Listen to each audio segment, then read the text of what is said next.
facing our fears, laughing through the chaos and drinking some beers. So here's to the laughs, the grunts and the cheers, all the awkward moments, and we're still here. Cause in the end we're just doing our thing. It's our crazy life, oh, one more thing. Oh, one more thing. Oh! Hey everybody, it's Rob. How you doing? Welcome to One More Thing. Hey, I'm Brian, your podcasting duo for the next 30-ish minutes or so. So what's new, my friend? What's new? Well, it is winter, so I don't get to get outside a lot right now. So I'm doing. Aren't you shoveling? Okay, outside of that, yes, a lot. But I'm doing my VR boxing again. You are? I love it. Oh yeah, did you do it today? I did it today. Yes, can't you tell? Yeah, you're bulky. I am bulky. Your arms hurt? Well, of course they do. It's from that, and also from carrying this podcast. I think we're both in this podcast. We are. Yes, jerk. I know, right? Now, you guys had a trip recently, didn't you? Yeah, we just had a quick little trip down to Naples, nice, Florida, not Italy, not Italy. Local Naples, local, right? It was nice, yeah, to get away from the cold. Yeah, well, warmer than here. Yeah, exactly. Yeah. We last time we got to travel lots. We were for Thanksgiving a couple months ago. We went and saw my mom in Arizona. Yeah, we're gonna try and see her again. I think in March. We're gonna. Then you saw the Grand Canyon. Yeah, saw the Grand Canyon. Saw Sedona. That was beautiful. Yep, that was fun. I was out in Chicago last week. Little work meeting. Have another meeting in Texas in a couple weeks. Oh, that'll be nice. Yeah, should be warm. Doing lots of travel this time of year, so that's kind of fun. That's good. Yeah, looking forward to it. Okay, so today's show is going to be about weird inventions. Some we may have never heard of, some we have heard of, and some are just plain odd. Of all the inventions of the last 100 years, yeah, the dry erase board has to be the most remarkable. Yeah, definitely remarkable. Right. That's for sure. Yeah. So there's lots of weird inventions out there, some brilliant, others that tell bizarre stories about human creativity. So let's start with, this is real, the baby cage. Yeah, the baby cage. The baby cage. So it's back in the 1920s and 30s. So the inventor was Emma Reed, and she actually has a U.S. patent on this in 1922. Really? Here's the idea. This is not a playpen or anything that the kid... This is not a playpen. Okay. So it's a wire cage. You attach it to the outside of an apartment window so babies could get fresh air and sunshine in crowded cities. No way. Right? So what's kind of weird about that is, because I'm a little bit of a history buff. Okay. I've actually heard of this before and saw pictures of it. You have not. That's how it got this into this podcast, because I was thinking of that weirdness out there. So you've seen pictures of babies hanging in a cage. Yeah, off the side of a building. Off the side of a building. It's freaky. Wow. Okay, so from my understanding, the baby cage was a portable, window-mounted cage for babies. It gained popularity in London and New York. Oh, yeah, that makes sense. During the 1930s. Sure. It was a solution for city-dwelling families without gardens, allowing babies to get fresh air. Now, is there fresh air in New York and London? Let's start there. Is it really that fresh? Isn't it fresher in the apartment than outside in New York? Especially when let's just go with a light breeze has blown all the smog away, and it's fresh. I suppose this is the 1920s. So anyway, so allowing babies to get fresh air with neighborhood clubs like the Chelsea Baby Club distributing them to members. The initiative was so successful that in 1935, the Royal Institute of British Architects deemed balconies for babies an essential feature for middle-class housing. Is that crazy? Yeah. So here, you're your young family, you're in your 20s, you're living in the city. My children have to get outside. What am I going to do? I have to make dinner. Let's stick them out the window. You're in a cage 4 stories above their death. Right. And they just sit there. They sit there. Yeah. I'm sure there's no crying at all whatsoever. None, because they're outside. Yeah. Playing. But it probably is a good way to, alleviate the fear of heights in a young child. It's got to be, right? Right? Or created the fear. Yeah. Needless to say, it was not OSHA approved. Exactly. Shocker. Right? Okay, how about this one? Have you heard of this? Okay, what? The ostrich pillow. No. Okay, so the inventor is a European design team, and I can't say their name. Kawamura Konjavian. Okay, you did that really well. That's way better than I was going to do. So I skipped over it. Right. But the idea is a helmet-like pillow contraption that allowed office workers to nap sitting up at their desks. Wait, back up.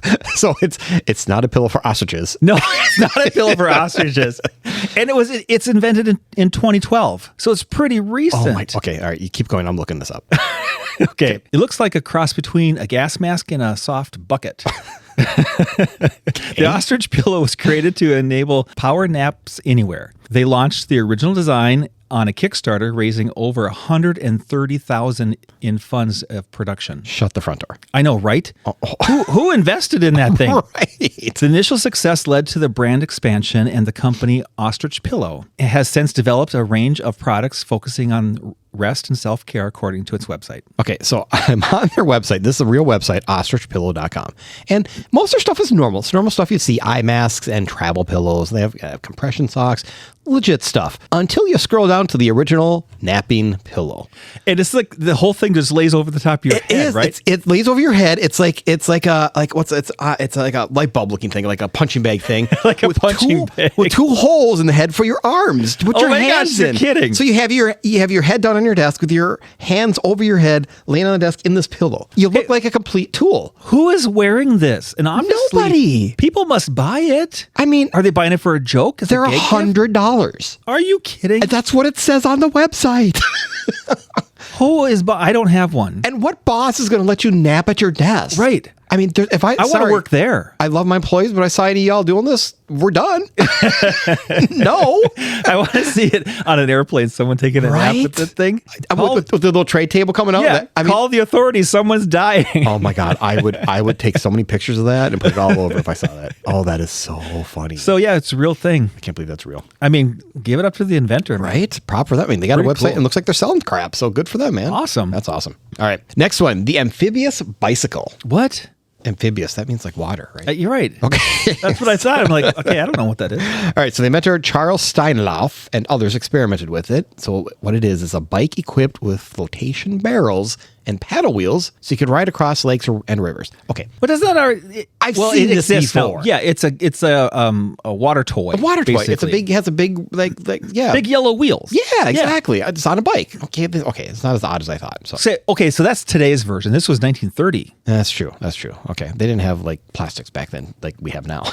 So, all right. So the history of the amphibious bicycle began in the late 1860s with early water velocipede designs that used buoyant wheels and propellers. Key developments include the 1883 Kuman tricycle and the 1891 Pinkert tricycle, which featured large buoyant wheels. In 1932, the Cyclomer, the world's first true amphibious bicycle that could transition between land and water, was introduced in Paris. It did technically float, but steering and speed were terrible.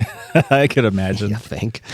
Still, the concept has reemerged in modern hydrobikes. Okay, that's what we've seen. Hydrobikes, yeah, sure. In the 1990s, and into modern versions, including electric-assisted and advanced hydrofoil designs that lift the craft out of the water. Okay, so that'll make sense. Can you imagine the first ones that they made, and someone's out there pedaling in the water, and they're not going anywhere. Right. They're just floating away. Right. I can't get back. Come and save me. I can't imagine. I mean, just the technology back then.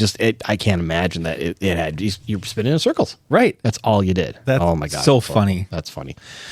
Oh. Hey, Brian, I was just outside trying to enjoy the yard, and the mosquitoes are driving me nuts. Oh, you got to call Spring Green for that, Rob. Spring Green? I thought they just did my fertilizer and weed control. Oh, they do that, and our lawn looks amazing because of it. But their mosquito control is a game changer. We can actually use our patio. You know how bad the state bird gets in Minnesota. I'm pretty sure that's the loon, but point taken. So they do lawns and mosquitoes? And total home pest control. My house is completely mouse-free. They even do liquid aerations and lawn insect control. Wow, I'm only using them for half of what I could be. You should fix that. Go to spring-green.com and get a personalized quote today. That's spring-green.com. And tell them Owen one more thing sent you. Okay, do you remember the soap on the rope? Oh my God, I'm a child of the 70s. Of course I do. My dad had a soap on the rope. Yeah, I think everybody did. Yes. You know, it was invented in the 40s and the 50s. Okay. It seemed silly at the time. People mocked it as a novelty. Why would anybody want a soap on a rope? Why wouldn't you? I mean, right? Yeah. So the soap on the rope was invented in the late 40s and the early 50s in the United States to keep soap from slipping in the shower. Okay. And it gained popularity as a novelty item and a gift, especially for men in the 60s and 70s. That makes sense. My dad had it in the 70s. Right, So right. there you go. The simple, practical design allows the bar to be hung to dry, preventing it from getting mushy and keeping it within easy reach. Yeah, nobody wants a mushy soap. Mushy soap's the worst. It's gross. Right. Yeah. While its popularity decreased with the rise of the liquid soap, it has recently reemerged as a durable and sustainable grooming product. Really? I guess. This is what I found out. Okay, so I was trying to think back to a month and a half ago during Christmas shopping time, and I don't remember seeing soap on a rope in any of those little gifty set things. Okay, but wait. So it became a best-selling item for decades, especially as a gay gift and later nostalgia product. Okay. It has even been revived by eco-friendly brands as a sustainable option to no plastic bottle. Oh, okay. See that? Okay. So I looked it up, Okay. and I found some did? popular brands of soap on a rope is Old Spice. well, that makes sense. Duke Cannon has Okay. it, and there's actually a brand called Well Hung. Shut up. There is not. Yeah, you can get it on Etsy. Well, I'm so and looking I'm that up. 100% going to be wait. buying Well Wait. Hung. Okay, I just said I'm looking it up. I am not looking it up because that's going to go down such a dark path that I don't No. want a history on my computer. Look up soap on a rope, and it comes up as one of the options. Okay, yeah. Don't just search for Well Just Hung. don't Please search for don't. Well Hung. It's going to cause problems, people. Don't do it. I know. So Oh I my totally gosh. want to go buy that because it's hilarious. That is so funny. Yeah, I mean, I've only used liquid soap forever, body wash. I mean, I can't tell you last time I used actual soap. I never use liquid soap. Really? Yeah, I'll no. tell you. I got my little squishy thing, and I put the soap on it and scrub. Oh, you it. have a loofah? I have a loofah. What's that? It's a man loofah.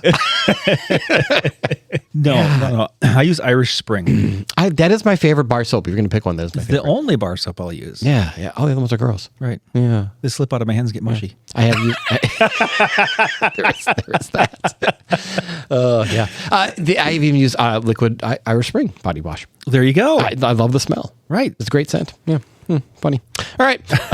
Way too much personal information we don't need to share. All right. That's what this podcast is for, personal information. Right. Learn about Brian and Rob. Right, exactly. Too much. All right. Next one. All right. The alarm clock that throws you out of bed. What? All right. Okay. So this is from the 1890s. Okay, makes sense. Okay. George Q. Seaman is the inventor. Seaman, S-E-A-M-A-N. Don't read into that. The idea was a contraption involving weights and wooden frames meant to physically drop a person out of bed at a set time. Now, that's just rude. I think it would be helpful for some people. Well, for some people, but I can't imagine why this didn't take off. In the 1890s, the concept of an alarm clock that physically ejected you from bed was invented and patented the time alarm bed in 1892. I want to see one. He has a patent. The invention used a clock-triggered mechanism to tip the bed, forcing the sleeper to get up, capturing the air's focus on mechanical ingenuity and morning discipline. Okay. Now that makes a little more sense. The late 1890s is all about this new contraptions and this industrial age and all Right. that stuff. So it was all about machines and things like that. Makes total sense. But could you imagine the bed starts to move up and you just slide out and lay on the floor? But who the hell is using this? There's no way. Not a chance. I know, it's crazy. Oh my gosh. Yeah, no. It seems like one of the inventions Pee Wee Herman would have made on his movie. Yes, I totally envision a whole bunch of black and white soundless pictures from like the 20s that they were in every. His invention was in every one of those movies. Oh yeah, yeah, you're right. It has to be. The comedy shows with Yeah. Buster Keaton and those guys. That just kind of Guaranteed those in slapstick. every one of their movies. That's funny. Yeah, that is hilarious. Have you ever heard of the pet rock? I had a pet rock. Again, 70s child. You had a pet rock? Yes. That's amazing. Well, I mean, I probably didn't buy it because I was, pretty young. It probably just was a rock I found. Oh, seriously, no. This is a real thing. 1975. The Okay. inventor was Gary Dahl, and the idea was literally a smooth rock in a box sold as a low-maintenance pet. It's amazing. Yeah, right. The guy's genius. Right. Yeah. The pet rock was a fad in 1975, invented by advertising director Gary Dahl after he joked with his friends about creating a perfect pet that required no care. Dahl bought ordinary stones for about a cent each and marketed them with a custom cardboard box with air holes, straw bedding, and a humorous instruction manual, selling over 1.5 million pet rocks for $3.95 each. Okay, wait. Do the math on that. By Christmas of that year. That's about $6 million. Yeah, the craze faded quickly after the holidays, but Dahl became a millionaire overnight. Well, yeah. Isn't that crazy? That is crazy. I wonder what he did with all that money. I don't know, but that's kind of genius, is what I think. That's totally genius. Get people to buy a lame rock. Right? I think my sister had one. Yeah. Yeah, it was crazy. Yeah, I get right. I didn't have an official pet rock, but But you saw the fad and you're like, I'm going to pick up this rock totally. and make it Well, my pet. I was like 4 at the time, so of course. Why wouldn't you? So later he had said the success ruined his life because everyone expected him to be funny forever. Oh, that makes sense. So reference back to money can't buy happiness. Yeah. Right? Right, that's true. But for a year, I'd take $6 million. I'd be happy for a year. I'd be happy for a lot longer than that, Rob. But I can imagine the pressure of like, oh, you did the pet rock inventor. What's next? Yeah, be funny right now on the spot. Like, dude, that's all I got. It was a one and done. One and done. One and done, and I'm a millionaire. So leave me alone. Good for him. All right, how about this one? The selfie toaster. I don't know that I've heard of this. I haven't heard of it either, but It's relatively new. it sounds like a millennial invention. Right. Developed in 2014 by the Vermont Novelty Toaster Corporation, a toaster that burns your own face into a slice of bread. How does it do that? Dude, nobody wants that. Okay, I can totally get it as a gag gift or something funny, Right. at a dinner party or whatever. Yeah. But how does it do it? That's weird. So the history of the selfie toaster begins with Gavin Dively, who invented the Vermont Novelty Toaster Company, which originally burnt impressions.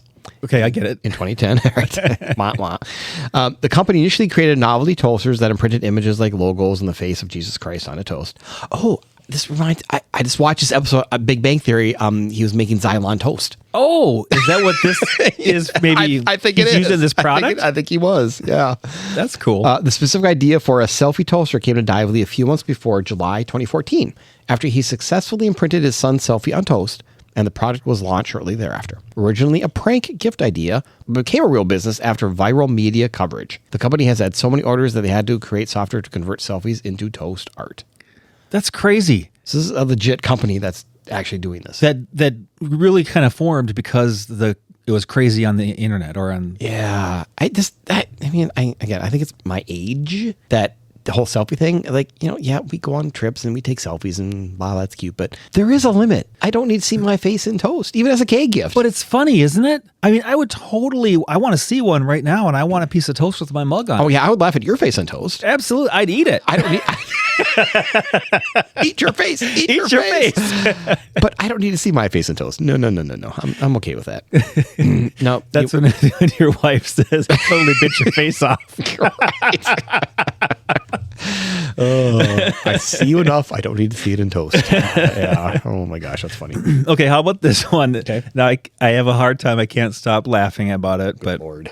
The flatulent deodorizer. Again, this is not a thing, but it's a thing. It's a thing. In the 1990s. Oh my God. That's not that long ago. Inventor Buck Weimer, not Wiener. Buck Weimer. A Colorado engineer. Okay, all these names are made up because they're just too close. No, it's not. He's real. Okay. The idea was a carbon-filtered underwear designed to trap and neutralize odors. Okay, that honestly, that sounds kind of legit. Okay, but there's a good reason why he created it, but I can't stop laughing. So Buck Weimer's wife suffered from Crohn's disease. Oh yeah, don't laugh at that. Not good. Yeah, not good. Which led her to have high flatulence. Still laughing. Okay. The situation was uncomfortable for both, namely at night when they slept together. Again, this is supposed to not be funny, but it's pretty damn funny. I'm sorry, that's funny. Okay. Okay. So one day after Thanksgiving dinner, Buck started thinking that he needed to do something. And after years of research, he perfected and patented the design for the under-ease. Okay. That's the name he came up with. I guess so. Okay. All right. To curb the bad odor, Weimer created a special sort of underwear that contains a filter which curbs the smell and makes their life easier. Okay. The couple started a business out of this invention and went on the TV show Shark Tank. Shut up. Yeah. I watch that show all the time. I don't remember this. And they went on there to find investors. They did not receive any money. Oh, yeah. But their idea gained significant attention. Buck Weimer also won in 2001 the Nobel Prize for Biology for his invention. Okay, I had to look this up because you said Shark Tank. Yeah, they were on in July 2021. So really recent. Like really recent. Yeah. So the product was soft, airtight underwear with elastic leg bands and replaceable charcoal filter pads in the back to absorb flatulent holders. Again, this is not funny to laugh at, but this is hilarious at the same time. They asked for $55,000 for a stake in the company. No deal was made. Oh my gosh. So they didn't get a deal, but according to the interwebs, they built a loyal customer base, partly from the Shark Tank exposure, and because people found humor in it as a gag gift. Do you think it's funny, Brian? But that's, I mean, honestly, it quite honestly is a genius idea. I mean, especially if somebody has Crohn's disease. It is. And you're suffering with that problem and you still want to stay in bed with your partner. It's a great idea. You know, and I got to say, I probably need a pair. Well, I don't have Crohn's disease. I'm glad you're on that side of the table and sitting on a couch. Let's just go with that. It absorbs. It absorbs. So never sitting there again. Okay. Oh, that is too funny. I'm crying. Oh, good for Buck Weimer. Happy for him. All right. Here's a good one. From the 1950s and 60s, the anti-bandit bag. An anti-bandit bag? Yeah. Sounds devious. Right? You know, I think of immediately without even reading this. I just watched The Goonies. You remember the kid that had all the little inventions? Yeah, he would have an anti-bandit bag, not even knowing what this is yet. Yeah, he totally would. He would totally have that. So, in the 50s and 60s, inventors thought clever ways to foil thieves, and few were as dramatic as the anti-bandit bag. One of the most famous versions was debuted by French-Canadian inventor John H.T. Rinfret in 1963. Rinfret, inspired by his experience of being robbed, designed a bag with a spring-loaded handle, which enabled the carrier to launch the bag's contents all over the place in the event of a robbery. I get you avoiding the robbery, but spewing everything everywhere? Everywhere. So they can't take it. They can't take it. I know, but... Sounds like Inspector Gadget. Oh, totally. Yeah. When the handle goes spring and shoots all over the place. Yeah. That, right? Yeah. All right. Other anti-bandit bags spewed smoke and dye. Okay, now these I've seen on TikTok all the time. With the dye? The porch pirates. Oh, yeah. I've seen those too. Yeah. And those are pretty funny. Oh, those are hilarious. If you're going to be a porch pirate, you deserve to be caught. I actually saw one recently where this woman had blue all over her face, and she was actually yelling at the porch camera when the cop was right next to her. I've seen that too. She said, yeah. She's like yelling at the camera, like, how dare you do this to me, blah, blah, blah. The cops were only cracking up, like, lady, you're nuts. Yeah. You were stealing the package. Right. You deserve it. Oh, my gosh. All right. So the smoke and dye or triggered screeching alarms when snatched. One model aptly named the Arrestor clamped onto the thief's hand and blasted out 3 12-foot telescoping metal rods, preventing the robber's escape. However, none of these designs reached mass production. Could you imagine a 12-foot rod being shot out at you? That would hurt. Oh my gosh, that'd be crazy. Go through your body. Yeah, right. But yeah, the spewed smoke and dye, like those, I see those all the time. Yeah, it's amazing. They're hilarious. I love those videos. Okay, so here's one that we use every single day. What's that? Post-it notes. Oh my God, yeah. So the Post-it notes were invented in 1968 and then all the way through 1980. The inventors are the 3M scientists. Spencer Silver is his name. Mm-hmm. The idea was to create a super strong adhesive. Oh, really? That's what they were out to create. Okay. However, and by the way, before you go on, 3M, local company, local boy does good. Local boy does good. Minnesota Mining and Manufacturing, 3M. Thanks, Rob. Yeah. Wow. I'm full of useless information like that. Yeah, you are.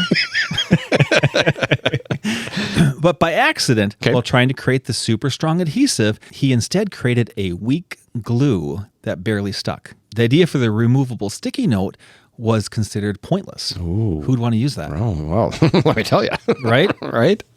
The idea was initially shelved as a solution without a problem until 1974, when 3M colleague Art Fry used the adhesive to create a bookmark for his hymn book. Hymn, H-I-M-N. Correct. His hymn. Hymn. Is that how you say it? Hymn? Hymn? No, hymn. Hymn. Leading to the development of the first Post-it note. A successful 1978 test marketing campaign in Boise, Idaho, paved the way for the worldwide launch in 1980. That's why we have such a span in the inventors' time frame.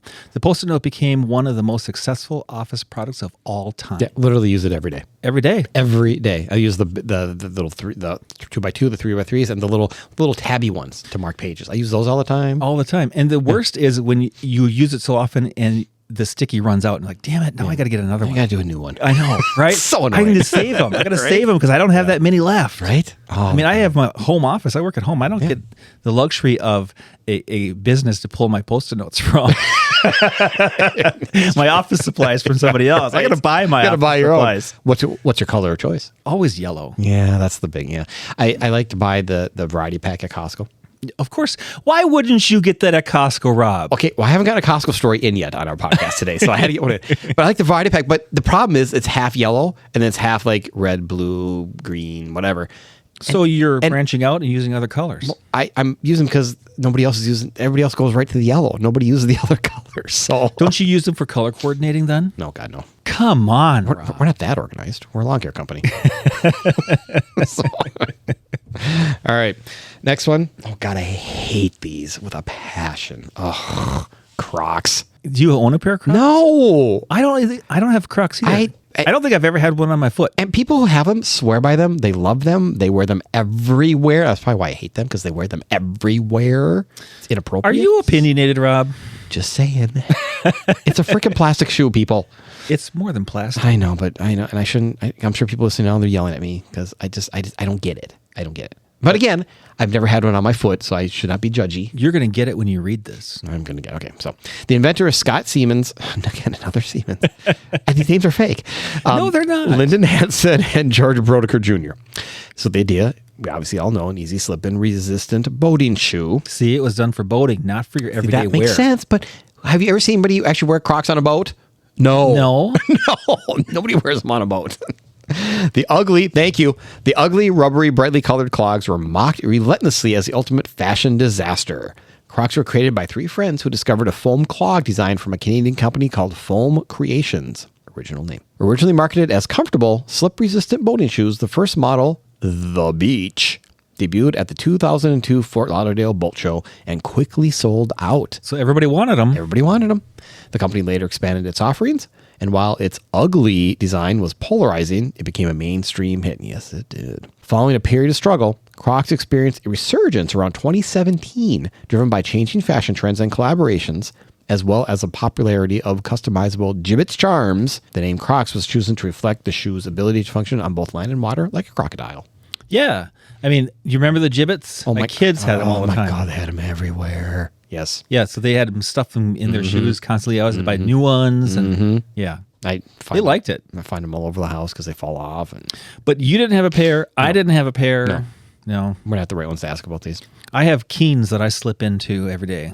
I have Skechers I slip into every day. Yes, you have the Skechers, the slip-ins, the new ones, the new brand new. The new slippery. I have a very old pair of Keens that are worn out, and they have the strap on the back, which I step down. Yes. And I just slip them on as my slip-on shoes. Okay, that works. And they're not Crocs, so They're not Crocs. I like it. Okay, so here's another one. Okay. The radio hat from 1940. All right. So the inventor was Victor Hofleck. I think that's how you say it. Founder of the novelty company American Marilay, and invented the Man from Mars radio hat. Oh, okay. Well, I suppose 40 space was big back then. Yep. Everything was space race. Okay. And in fact, a variety of attempts at wearable radios, starting with experimental versions in the 20s and 30s. But the Man from Mars radio hat in 1949 was the first successful radio hat. It was a portable radio built into the pitch of the helmet. It was sold across the country for a time, but by early 1950, advertising for the hat stopped. It lost traction fairly quickly over its technical limitations, like losing its signal and making annoying squealing noises. Okay, so that's as you were reading that, I was thinking like, okay, so back the technology in the 40s and 50s was the batteries. I mean, they had to been huge. The reception wasn't great. Could you imagine how much that must have weighed? Yeah, you had to have a huge antenna, I would imagine, because again, the reception just wasn't, the technology wasn't there, and it had to be huge. If your neck wasn't strong enough, you'd just topple over. Right? Clunk. Yeah, I can't imagine. So I mean, it's a very good attempt at the first Walkman. Right. I was just going to say, it's kind of like, Walkmans in the 80s. Yeah. It's like you got music and radio on your head. Right. You're just ahead of his time. The technology wasn't there yet, but I think the idea was fantastic. Good for them for trying. Yeah, absolutely. All right. We got one more. We're going to talk about chicken glasses. No. Yep. You heard that. Chicken glasses. Sounds ridiculous, but it is true. That's weird. All right. So chicken glasses from the 1900s and then through the 1970s. This is a long time. Wow. Andrew Jackson Jr., he was a Kansas farmer. The idea was the tiny rose-colored glasses for chickens to reduce pecking and cannibalism in flocks. Was that really a problem? I mean, I'm not a farmer. Not a chicken farmer, so I'm. And do they cannibalize? I'm thinking they do because They must, they're right? nasty little guys. They're evil. I was in a chicken barn once. Yeah. Picking eggs with friends of ours. Yeah. But that was years and years ago. Yeah, chickens are mean. So the history began with in 1903 with the eye protector for chickens patent, but they gained popularity in the late 1930s with the invention of rose-tinted lenses by Joseph Haas for the National Band and Tag Company. These glasses were designed to reduce cannibalism in flocks by making it difficult for chickens to see the blood from pecking, and the red tint blocked the sight of blood. Oh my goodness. This is morbid. This practice, though sometimes controversial for its method of attachment involving a pin through the nostril. Oh no. Really? Oh, should have read this first. Was widely used for decades and is now a sought after collector's item. The red tint supposedly calmed aggressive birds. Believe it or not, they were mass produced and widely sold in the U.S. and China. That's crazy. That is crazy. You got a pin through their nose? Yeah, weird. I mean, I guess how else are you going to get this? I don't know how would they stay on. I mean, their heads are tiny, but right. Ew. Is that where the phrase rose-colored glasses came from? Well, you think, right? But no, actually, the phrase rose-colored glasses comes from the 19th century, likely evolving from the use of rosy to mean optimistic since the 1700s. While its exact origin is debated, popular theory suggests it comes from an early 1800s literary use or from actual tinted spectacles that were believed to give a cheerful outlook on life. Okay, that works. Yeah, funny I had all that information right at my hand, right? Right, I know. Yeah. It's surprising how that is right in front of us. That's crazy. All right. Anyway, that's probably enough, right? I think that's good. So no, that was good. I think those are good inventions. I think that was a very good list. I think some of them were fun to talk about. Absolutely. I'm still not over the ostrich pillow. I'm dying to see that on a plane now. You and the ostrich pillow and me and the flat shield. Right. We should buy them together and then, on our next flight and see how many looks we get. I could pass gas on the airplane then. You totally could. But you need to get a noise machine if you're going to do it, though. People are going to look, he's farting the whole time, but I don't smell anything. That's crazy. That's crazy. It's the underwear. I have an extra pair to bring, right? Show everybody. You think he does that when he's like on flights and he's like trying to sell his stuff? He's like, sure. I don't smell anything. Well, here's why. Here's my card. It's an infomercial every time he flies. Exactly. Genius. All right, everyone, as always, please follow us on the socials at One More Thing Pod on Facebook and Instagram for highlights and news of our upcoming shows. And if you have any show ideas or just want to give us some feedback, send us an email at onemorethinkpod@gmail.com. We'd love to hear from you. Plus, we have merchandise, t-shirts and caps. If you're interested, send us an email. Yes, please. Oh, and one more thing. Throughout history, many inventions that once seemed strange, impractical, or downright bizarre have eventually become everyday essentials, from early prototypes of bicycles and light bulbs to quirky communication devices that paved the way for modern smartphones. These weird ideas often sparked innovation by challenging what people thought was possible. Over time, as technology improved and society adapted, some of these unconventional creations evolved into familiar tools we now rely on every day. Just food for thought, right? Mm-hmm. Somebody had to invent my phone. That's right. Somebody did. Absolutely. We know who did. Yeah, I know. Well, Motorola guy. That's right. All right. Hey, thanks, everyone. Thanks. Bye. Can we invent a celebrity to promote our podcast? Absolutely.